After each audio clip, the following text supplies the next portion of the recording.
sister and myself, who were the next two, came together, and then my two other younger ones that were born above us, they came together. So there's two, and then my oldest brother stayed on there. He eventually went to the States. When did you come to this? When did you come to this country? What year? In 1968. 1968. Yeah. Okay. Mm-hmm. And you said that you flew. Came over by plane. We came over by plane. Me and my sister came over by plane. BOAC, British BOAC, Overseas. yeah. What is it? British Overseas. Airways Corporation or something like that. I must look it up. But yeah. So I grew up having to fetch water. There was no river, but there was a standpipe somewhere about, for a child, it's a long way. It could have been half a mile, but it was a long way. So every morning I get up, I had to go and fetch water from the standpipe far down the road, bring it back. Then I had to sweep up the yard and catch a fire, because we had coal fire in these stoves, and to make tea for me and my gran before I could go to school. If I can remember, our dwelling was just like what the equivalent of a one-bedroom house. Yeah. And the toilet was at the end of the garden, like a hole in the ground type of thing. Yeah. Loads of cockroaches at night. And that's it really. Yeah. And we had to I remember doing my homework by lamplight. Yeah. Because we had a lamp, storm lamp type of things. There was things being pointed out, like, you talk too bad. I just turned up with my West Indian accent, and they were all, but my older sister and my younger brother had by then, acclimatized, and they became part of the new culture. Out of three siblings were born in it, so they didn't have a problem. It's just me. You talk bad. So again, I had to make changes. Any changes were down to me or put towards me. They weren't going to change for me. I've got to change for them. So hence, I had to use an accent that they approve of or could understand. They knew what I was saying, to be fair, because when my parents get angry, they drop back in the pot and they seem to understand. Classic. So they knew what I was saying. They were just making, things a bit difficult or put me under pressure. Yeah. So yeah. It was for a year, and on this course was children, black kids that had been in this country, gone through the school system and had no qualifications whatsoever. Those were the kids that were on that course, as well as myself. And about a couple of months or so, a few months into this course now, they realized that I have a very high standard of education. I know good English, I can do English language, I can do all of these things. At the end of that first year, there was no exams, nothing. So when they realized that I was much more capable, one of the teachers, I think he was the English set, he tried to put me into different classes, separate.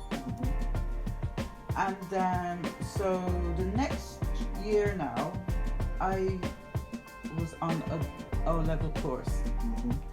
And at the end of that year, I got my O-level English, my O-level, what was it, economics or something?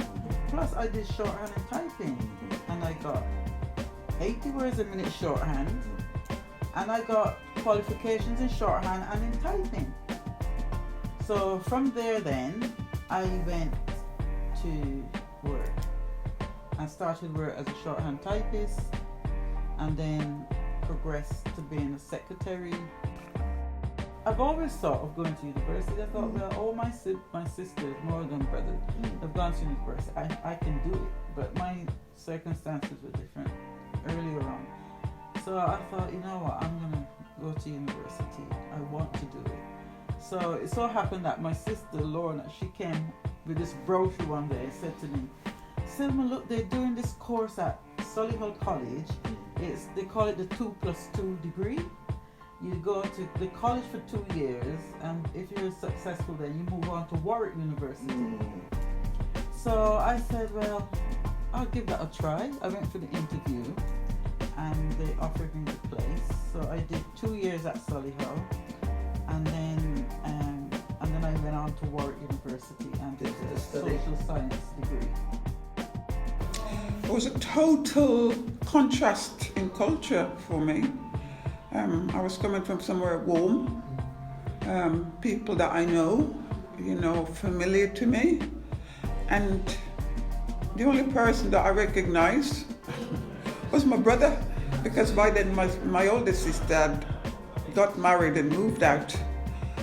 I hadn't seen any of my parents since I was 3 years old. So I wouldn't have recognized them except in images, so I knew who they were, and that's it. Then my youngest siblings that were born here, there were 3 of them, they were strangers to me.